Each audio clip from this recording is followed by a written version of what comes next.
Hi madam, ഞങ്ങള് Joby sir പറഞ്ഞിട്ട്. ഓ ജോബി അല്ലേ?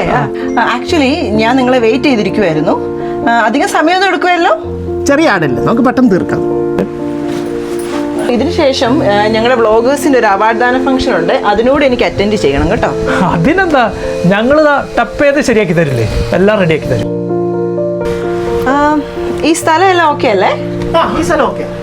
ഇവിടെ ഓക്കെയാണ്, ഇവിടെ ഓക്കെ. ആരോമല, നമുക്ക് ഇവിടെ ലൈറ്റപ്പ് ചെയ്യാമേ. അപ്പൊ റെഡിയാണോ? ഇതെന്റെ അനിയ ആരോമല, ഞങ്ങൾ ഒരുമിച്ചാ വർക്കിനൊക്കെ വരാറ്. മാഡത്തിന്റെ വീഡിയോസ് ഒക്കെ ഞങ്ങൾ കാണുന്നുണ്ട് കേട്ടോ. എന്റെ ഫ്രണ്ട്സ് ഒക്കെ മാഡത്തിന്റെ വലിയ ഫാനാ. Oh that's good. Madam cookies കഴിക്കുന്നോ? Oh thank you. ഇത് ഞങ്ങളുടെ സ്വന്തം ഫാക്ടറിയിലെയാ. ടേസ്റ്റി. ഫാദറായിട്ട് തുടങ്ങിയ കമ്പനിയാ. ഞങ്ങളുടെ ഫാദറിനെ മാഡത്തിന് അറിയാം. പണ്ട് ഫാദർ വെച്ചിട്ടൊരു വീഡിയോ മാഡം ചെയ്തായിരുന്നു. ഏത് വീഡിയോ? അന്നത് ഭയങ്കര വൈറലായിരുന്നു. ഏത് വീഡിയോ? ഒരു ബസ് സ്റ്റോപ്പിൽ വെച്ച് ഒരു മധ്യവയസ്കൻ നിങ്ങളോട് അപമര്യാദയായി പെരുമാറുന്ന ഒരു വീഡിയോ. അത് ഞങ്ങളുടെ അച്ഛനായിരുന്നു.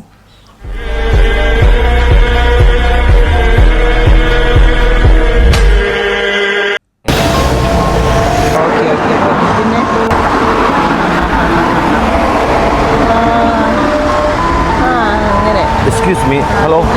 Hello. Hello. Excuse me. Hello. Hello. Excuse me. Hello. Hello. Hello. Can you excuse me? Can you see the address? മോളെ, നീ എന്തായി കാണിച്ചത്?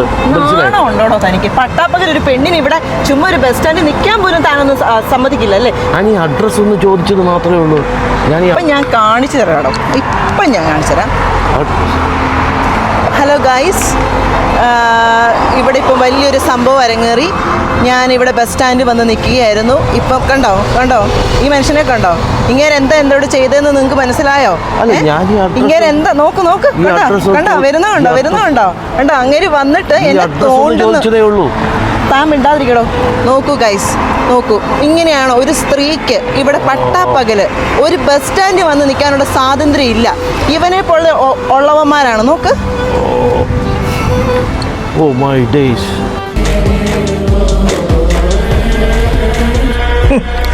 ആ വീഡിയോ ഏറ്റവും ഇഷ്ടപ്പെട്ടത് ഞങ്ങളുടെ അമ്മയ്ക്കാണ്. അത് പിന്നെ എൻ്റെ അച്ഛനും മിണ്ടിയിട്ടില്ല. ഞങ്ങളുടെ കുഞ്ഞു പെങ്ങള്, അവൾ എത്ര വെറുപ്പോടു കൂടിയാണ് ഞങ്ങളുടെ അച്ഛനെ കണ്ടതെന്നറിയോ? അങ്ങനെ വീട്ടുകാരും നാട്ടുകാരും അച്ഛനെ വെറുത്തു. അച്ഛൻ ഞങ്ങളെല്ലാം പറഞ്ഞു. ഞങ്ങളുടെ അച്ഛൻ ഞങ്ങൾക്ക് വിശ്വാസമാടി. ഒരു ഉറുമ്പിനെ പോലും വേദനിപ്പിക്കാത്ത ഞങ്ങളുടെ അച്ഛൻ അങ്ങനെ പെണ്ണുപിടിയനായി. അങ്ങനെ ഞങ്ങളുടെ അച്ഛൻ ഫേമസ് ആയി. എങ്ങും പോകാൻ പറ്റാത്ത അവസ്ഥയായി. അങ്ങനെ സോഷ്യൽ മീഡിയയുടെ മുമ്പിൽ ആ പാവത്തിനെ പിടിച്ചു നിൽക്കാൻ പറ്റിയില്ല. ആ പാവം കയറി അങ്ങ് തൂങ്ങി.